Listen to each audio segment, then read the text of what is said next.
Assalamu alaikum. Welcome to the software engineering course in lecture number 15. In last lecture we discussed the chapter number 5 system modeling, and we specifically discussed in the context models. Last lecture में हमने context models को detail से study किया था और उस case में हमने सबसे पहले कॉन्टेक्स्ट डायग्राम डिस्कस किया और फिर उसको आगे एक एक प्रोसेस को डिटेल से हम कैसे डिस्क्राइब करते हैं उसको हमने आगे एक स्पेसिफिक डायग्राम में देखा, जो कि एक्टिविटी और इम्पॉर्टेंट डायग्राम हमने बनाया। मुझे उम्मीद है कि आप अपनी टेक्स्ट बुक से उस चीज़ को देख चुके होंगे, और अगर कोई प्रॉब्लम है तो मैंने आपको जैसे बताया है कि मुझसे आप शेयर कर सकते हैं ग्रुप के अंदर, और अपनी टेक्स्ट बुक से और भी एक्टिविटी डायग्राम्स की एग्जांपल्स आपने देख ली होंगी। इंटरनेट पे बहुत सी कलेक्शन अवेलेबल है एक्टिविटी डायग्राम्स की, जिनको आप इजीली देख के समझ सकते हैं डिटेल के साथ। आज हम लेक्चर को आगे लेके चलेंगे और इंटरेक्शन मॉडल्स डिस्कस करेंगे। इंटरेक्शन मॉडल्स इसके नाम से जाहिर है कि सिस्टम के जो कंपोनेंट्स होते हैं उनके दरमियान इंटरेक्शंस को कैप्चर करता है, उनके दरमियान कम्युनिकेशन को कैप्चर करता है, उनके दरमियान कोरस्पोंडेंस को कैप्चर करता है। तो interaction models modeling user interaction is important as it helps to identify user requirements। तो हमने जो requirements बनाई थी उनको अंडरस्टैंड करने के लिए हम ये मॉडलिंग बेसिकली कर रहे हैं। अगर आपको मैंने शुरू में सिस्टम मॉडलिंग के पर्सपेक्टिव से मैंने डिटेल से इंट्रोड्यूस करवाया था आपको कि सिस्टम मॉडल्स का बेसिक मकसद भी यही है कि अंडरस्टैंडेबिलिटी इम्प्रूव हो सके, कि जो यूज़र या क्लाइंट कंफ्यूज है रिक्वायरमेंट्स के हवाले से या कुछ एम्बिग्विटी का शिकार है कोई रिक्वायरमेंट, तो उसको अंडरस्टैंड करने के लिए ये इंटरेक्शन डायग्राम और दूसरे डायग्राम्स काफ़ी हेल्पफुल होते हैं। Modelling system to system interaction highlights the communication problem that may arise। कि एक सिस्टम से दूसरे सिस्टम की इंटरेक्शन को, कम्युनिकेशन को मॉडल करना है। अब ये सिस्टम टू सिस्टम या सब सिस्टम जैसे होते हैं एक सिस्टम में, उनके आपस में कम्युनिकेशन को हाईलाइट करना। And modelling components interaction helps us understand if propose system structure is likely to deliver the required system performance and dependability। Modelling component interaction में बेसिकली ये चीज़ देखी जाती है कि एक सिस्टम के जो कंपोनेंट्स हैं उनके दरमियान डिपेंडेबिलिटी कितनी है, और अगर डिपेंडेबिलिटी है तो उससे परफॉर्मेंस पे क्या इफ़ेक्ट पड़ता है। इस चीज़ को हम उस इंटरेक्शन मॉडल से देख सकते हैं। Use case diagrams and sequence diagrams में be use for the interaction modelling. ये दो तरह के जो UML बेस्ड नोटेशंस पे बेस्ड हैं, ये दोनों डायग्राम काफ़ी इंपॉर्टेंट हैं, और आपको यूज़ केस को हम पहले भी डिस्कस कर चुके हैं, इसमें भी डिस्कस करेंगे। और सीक्वेंस डायग्राम भी बहुत इंपॉर्टेंट है for the sake of interactions modelling. सबसे पहले देखते हैं कि यूज़ केस मॉडलिंग क्या चीज़ है। ऑलरेडी हम इसको कब कैप्चर कर चुके हैं अपने लास्ट चैप्टर के अंदर। And use cases were developed originally to support the requirement illustration, now incorporated into the UML। पहले जैसे मैंने आपको कहा था कि रिक्वायरमेंट इलस्ट्रेशन की टेक्निक थी यूज़ केस मॉडलिंग, तो उसको रिक्वायरमेंट्स को अंडरस्टैंड करने के लिए, यूज़र के बिहेवियर को अंडरस्टैंड करने के लिए, यूज़र से डाटा हासिल करने के लिए ये काफ़ी इम्पॉर्टेंट डायग्राम है।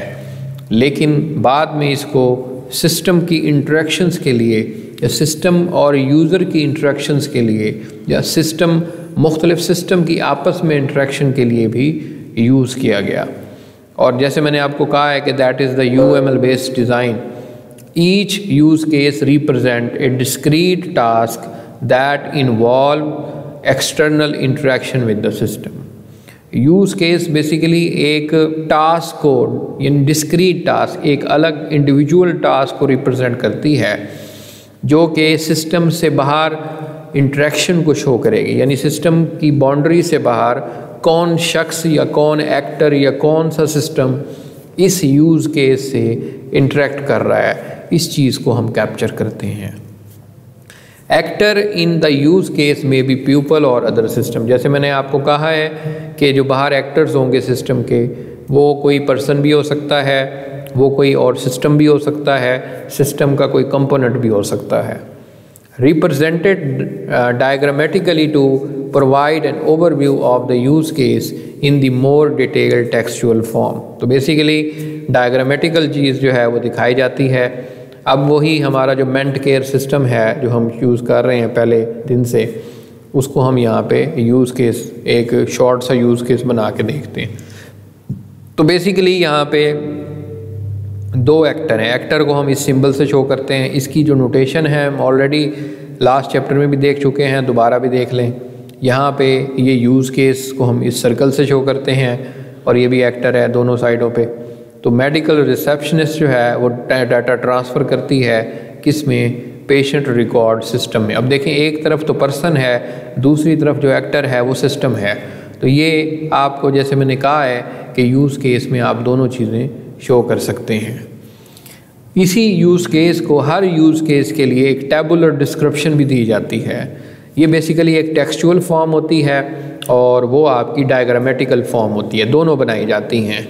तो कोशिश ये की जाए कि पहले टेबुलर फॉर्म बना ली जाए, फिर उसको देख के आप डायग्राम बना लें, या अगर आप इस तरह समझते हैं कि पहले डायग्राम बना के फिर उसकी टेक्सचुअल फॉर्म बना लें, तो उसी चीज़ को, अब हमारे जो यूज़ केस का नाम था ट्रांसफ़र डेटा, उसको मैंने यहाँ पे दिया और सिस्टम हमारा ओवरऑल है MHC-PMS। अब इसमें जो एक्टर थे वो दो थे। आपको जैसे मैं इस यूज़ केस के एक्टर कितने हैं, दो, मेडिकल रिसेप्शनिस्ट और पेशेंट रिकॉर्ड सिस्टम। डिस्क्रिप्शन दी गई वही कि रिसेप्शनिस्ट में transfer data from Mentcare system to the general patient record database that is maintained by the health authority. The information transfer में आइदर अपडेटेड और personal information transfer करने में कोई नई इन्फॉर्मेशन भी हो सकती है या कोई ओल्ड इन्फॉर्मेशन की अपडेशन भी हो सकती है। तो दोनों पॉसिबिलिटीज़ हैं। डाटा जो है वो बेसिकली ज़ाहिर है पेशेंट रिकॉर्ड सिस्टम में जा रहा है, तो उसके लिए ऑफ कोर्स हमें अंदाज़ा हो सकता है कि पेशेंट का कोई पर्सनल डाटा ही होगा या उसके ट्रीटमेंट की समरी होगी, इस तरह का डाटा होगा। स्टिमुलस क्या है, कमांड दे के, यानी किस तरह डाटा ट्रांसफ़र होगा, ज़ाहिर है कोई बटन होगा या कोई ऐसी चीज़ होगी जिसको आप यूज़ करके वो डाटा आगे ट्रांसफ़र हो जाएगा। रिस्पॉन्स क्या है, PRS system has been updated, यानी जब डाटा ट्रांसफ़र हो वहाँ पे वो सेव होगा और उसका हमें कोई नोटिफिकेशन भी शो हो कि भाई confirmation that the PRS has been updated, जिससे देख के हम ये अंदाज़ा लगाएंगे कि हमारा काम मुकम्मल हो गया है। अगर इस तरह का रिस्पांस हम कोई भी नहीं देते तो फिर जाहिर है ये नहीं पता चलेगा कि डाटा वाकई तौर पे ट्रांसफ़र हुआ है या नहीं हुआ। और फाइनली कोई कमेंट वगैरह क्या है कि रिसेप्शनिस्ट में भी appropriate security permission to access था। अब इसके लिए ज़ाहिर है ऐसा हो सकता है कि जो रिसेप्शनिस्ट अवेलेबल है उसको इस चीज़ का अंदाज़ा हो कि वो सिक्योरिटी मेजर को पूरा कर रही है या नहीं कर रही, यानी उसकी ऑथेंटिकेशन है या नहीं है। ऑफ कोर्स उसके लिए पासवर्ड, यूज़र नेम, कोई बायोमेट्रिक्स वगैरह हो सकती हैं। Use case in the Mentcare system involve the role the medical receptionist. तो यहाँ पे अब मैंने इसको डिटेल से दिखाया है। यहाँ अब आप देखें कि एक मेडिकल रिसेप्शनिस्ट के क्या रोल हैं। पेशेंट को रजिस्टर करना, ये एक यूज़ केस है। अनरजिस्टर कर सकती है पेशेंट को, और व्यू पेशेंट इंफॉर्मेशन कर सकती है, डाटा ट्रांसफ़र कर सकती है, अभी हमने देखा था, या कांटेक्ट कर सकती है पेशेंट से। तो ये एक सिस्टम में आप देख सकते हैं कि एक मेडिकल रिसेप्शनिस्ट का क्या रोल है। उसके बाद जो अगली चीज़ है उसको हम सीक्वेंस डायग्राम्स कहते हैं, जो कि बहुत इंपॉर्टेंट है और ये एक डायनेमिक बिहेवियर को कैप्चर करते हैं। यूज़ केस में आप देखें कि आप सिर्फ मैसेज भेज रहे हैं कि भाई ट्रांसफ़र कर दो इस यूज़ केस में। अब आगे उसको ट्रांसफ़र करने के लिए सिस्टम के किन किन कंपोनेंट से बात करनी पड़ती है। उसको इंटरेक्ट करने के लिए आगे कौन से सब कंपोनेंट्स हैं या सब सिस्टम हैं, उनसे उसको इंटरेक्ट करके वो काम करना पड़ता है। आप अगर वो रिसेप्शनिस्ट कोई किसी पेशेंट की इंफॉर्मेशन देखना चाहती है तो व्यू इंफॉर्मेशन जब करेगी तो उस सिस्टम से किस तरीके से डाटा रिसेप्शनिस्ट तक पहुंचता है। ऑफ कोर्स वो एक अटेम्प्ट में तो नहीं आएगा, शायद वो डेटाबेस में रिक्वेस्ट जाए, फिर वहाँ से किसी और कंपोनेंट के पास जाए, फिर उससे बाद और कंपोनेंट में जाए, इस तरह इवन के आपकी रिक्वेस्ट भी डिफरेंट कंपोनेंट से हो के आगे फॉरवर्ड हो। तो अब आप देखें कि ये बेसिकली उसकी डिटेल की इंटरेक्शन बताता है। यूज़ केस एक हायर लेवल पे इंटरेक्शन बता रहा है, सीक्वेंस डायग्राम उसकी डिटेल को कैप्चर कर रहा है। तो दोनों चीज़ों को हमने यहाँ से देखना होता है। तो sequence diagram are part of the UML and are used to model the interaction between the actor and objects within a system। Actor वही होगा जो यूज़ केस का है, लेकिन पहले हम सिर्फ यूज़ केस से उसका इंटरेक्शन शो कर रहे थे। अब हम उसके तमाम जो ऑब्जेक्ट्स हैं सिस्टम के अंदर, उसकी तमाम इंटरेक्शन को इसमें कैप्चर करेंगे। Sequence diagram shows the sequence of interaction that take place during a particular use case or use case instance। तो sequence diagram में मैंने एक तरतीब से हम interaction show करते हैं और उसको instance show करते हैं। The object and actors involved are listed along the top of the diagram। यानी जो diagram का top है उसके अंदर इसको दिखाया जाता है, यानी तमाम ऑब्जेक्ट्स टॉप पे शो किए जाते हैं और उनकी फिर लाइफ लाइन होती है, जो लाइन को वर्टिकली हम नीचे लेके आते हैं। अभी हम देखते हैं एग्जांपल में। Interactions between objects are indicated by annotated arrows. तो एनोटेड एरोज हो सकते हैं, सिंपल एरो हो सकते हैं, डॉटेड एरोज हो सकते हैं, उनको हम देखेंगे। तो वही सिर्फ पेशेंट की इंफॉर्मेशन देखने के लिए क्या सीक्वेंस डायग्राम बनती है उसको देख लेते हैं। सबसे पहले ये देखें, वही एक्टर है, मेडिकल रिसेप्शनिस्ट। यहाँ पे 3 ऑब्जेक्ट हैं या 3 कंपोनेंट्स हैं, पेशेंट इन्फो का और ये डेटाबेस का वेंट केयर डेटाबेस और AS ऑथेंटिकेशन सिस्टम है। सबसे पहले पेशेंट ने इंफॉर्मेशन देखनी चाहिए तो जाहिर है वो कोई ID बताएगी कि भाई ये पेशेंट की ID है, इसकी इंफॉर्मेशन मुझे दिखाओ। तो यहाँ से रिक्वेस्ट गई व्यू इंफॉर्मेशन की। पहले ये लाइंस जो हैं वो ये खाली होती हैं, जैसे ही रिक्वेस्ट पहुंचती है तो वहाँ से लाइफ लाइन शुरू हो जाती है आपकी इस पेशेंट सिस्टम की। तो यहाँ पे ये ब्लैक का कोई इसका कलर नहीं है, कलर इसका यही है। ये एक डायग्राम में ऐसे समझ लें कि कलर गलती से आ गया है, लेकिन कलर इसका यही है जो आपको नज़र आ रहा है। इसका मतलब है कि यहाँ से इस पेशेंट का इन्फो ऑब्जेक्ट का काम शुरू हो गया। पहले ये डेड था, यहाँ से ये स्टार्ट हुआ, उसके बाद इस पेशेंट इन्फो से आगे रिपोर्ट गई किसके पास, वेंट केयर डेटाबेस के पास।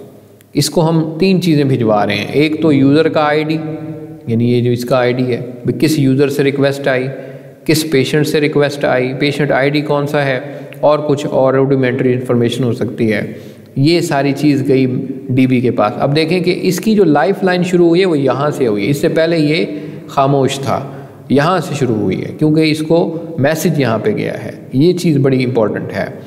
उसके बाद वेंट केयर डेटाबेस ने कहा कि ठीक है, मेरे पास ये इंफॉर्मेशन आई है, रिक्वेस्ट आई है, मैं ये देखना चाहता हूँ कि क्या ये यूज़र ID ऐसा है जो कि ऑथेंटिकेटेड है, ऑथराइज्ड है। ऐसा तो नहीं है कि मेरे पास ऐसे यूज़र की रिक्वेस्ट आ गई है जो मेरे पास यूज़र ID है ही नहीं, तो वो तो फिर अनऑथराइज बंदा है ना। तो अब डेटाबेस क्या करता है, ऑथराइजेशन वाला जो हिस्सा है, ये कंपोनेंट है, उसको यूज़र का ID भेज देता है कि मुझे बताओ कि क्या ये यूज़र ऑथराइज्ड है। अगर तो ये ऑथराइज्ड है तो उसका रिस्पॉन्स ऑथराइजेशन का आएगा, अगर जाहिर है ऑथराइज्ड नहीं है तो फेल्ड का आएगा, क्योंकि इस केस में अब ये क्या आ रहा है, ऑथराइजेशन। अब यहाँ पे आया तो यहाँ पे हम एक टूल इस्तेमाल करते हैं इसमें आल्ट का। आल्ट में कंडीशन होती है कि अगर फर्ज करें, ये देखें मैसेज गया, लेकिन 2 सूरतों में जा सकता है ना मैसेज, या तो फेल्ड का जा सकता है, यानी यहाँ पे ऑथराइजेशन आई, हमने अब यहाँ DB ने ये चेक करना है कि ये जो ऑथोराइजेशन है वो फेल्ड है या ओके है। इस चीज़ को हम आल्ट, ये जो आपको रेक्टेंगल नज़र आ रही है, इसके अंदर जो पहला हिस्सा होता है वो पास वाला होता है, ये फेल वाला होता है।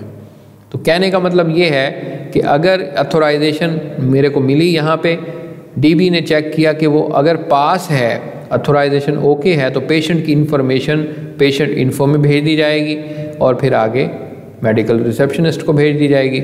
अगर तो फेल है, ऑथोराइजेशन को गलत यूज़र आईडी मिल गया, तो उस केस में एरर आएगा, एक्सेस नहीं मिलेगी, वो भी जाहिर है उसका रिस्पांस मेडिकल रिसेप्शनिस्ट को भेज दिया जाएगा। मैंने काफ़ी डिटेल से इसको एक्सप्लेन कर दिया है, मुझे उम्मीद है कि ये आपको समझ आ गया होगा। इसी तरह के हम और मॉडल बनाते हैं। इसी तरह आप देखें कि डाटा ट्रांसफ़र करने का भी देख लें आप यहाँ पे। तो डाटा ट्रांसफ़र करने के हवाले से ये एक एरर है इस डायग्राम में, आप देख सकते हैं। और यहाँ पे भी ऑल्ट का हमने ये रेक्टेंगल बनाई है।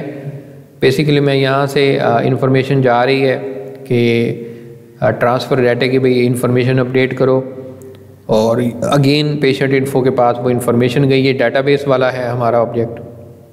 और उसके बाद यहाँ से यूज़र आईडी के, भाई ये यूज़र आईडी जो है वो अपडेट करना चाह रहा है। उसके बाद ये क्या करेगा, यूज़र आईडी और अपना टीएफ भेज देगा आपके ऑथराइजेशन ऑब्जेक्ट के पास। ये इसको चेक करेगा, अगर तो वो ऑथोराइज है, अगेन वही कि अगर वो है तो फिर आगे मैसेज भेज देगा ओके का, और फिर आगे अपडेट समरी जाएगी कि भाई अपडेट समरी गई है। तो इस तरह मतलब कोई पेशेंट का आईडी अपडेट करना है तो वो फिर इधर लॉगिन होगा, और उसके बाद पीआरएस जो आपका है पेशेंट रिकॉर्ड सिस्टम, उसमें चेंज करके अपडेट कर दिया जाएगा। यहाँ से मैसेज फिर ओके का आया, तो ये सेंड इन्फो गई। उसके बाद अपडेट समरी चली जाएगी, यानी अगर मतलब सिर्फ यूज़र आईडी अपडेट करना है, यानी इन्फॉर्मेशन, उसके लिए ये वाला हिस्सा है, और ये जो डॉट डॉट के बाद वाला हिस्सा है ये सेंड समरी है। तो दो हिस्से हैं इस सीक्वेंस डायग्राम के। फाइनली लॉग आउट कर रहे हैं हम यहाँ से, इसको आप देख सकते हैं। तो इस तरीके से आप देखें कि हम एक सीक्वेंस डायग्राम और यूज़ केस डायग्राम को कोरिलेट करके काफ़ी बेहतर किस्म की या एक ईजीएस्ट वे से हम ये इंफॉर्मेशन कैप्चर करते हैं। मुझे उम्मीद है कि आज के ये इंट्रोडक्शन मॉडल्स आपको समझ आ गए होंगे, और इनको आप बुक से देखें। अब जाहिर है इसकी भी कई आगे एग्जांपल्स बुक में भी दी हुई हैं, और इंटरनेट पे बहुत दुनिया है, वहाँ पे इस तरह के आपको कई मिल जाएंगे। मुख्तलिफ लाइब्रेरी सिस्टम का देखें, एजुकेशनल सिस्टम का देखें, या किसी और इदारे का देखें, पुलिस का देखें, तो बहुत सारे आपको सीक्वेंस डायग्राम्स मिल जाएंगे यूज़ केस, ताकि आपको बेहतर तौर पर लर्निंग हो सके।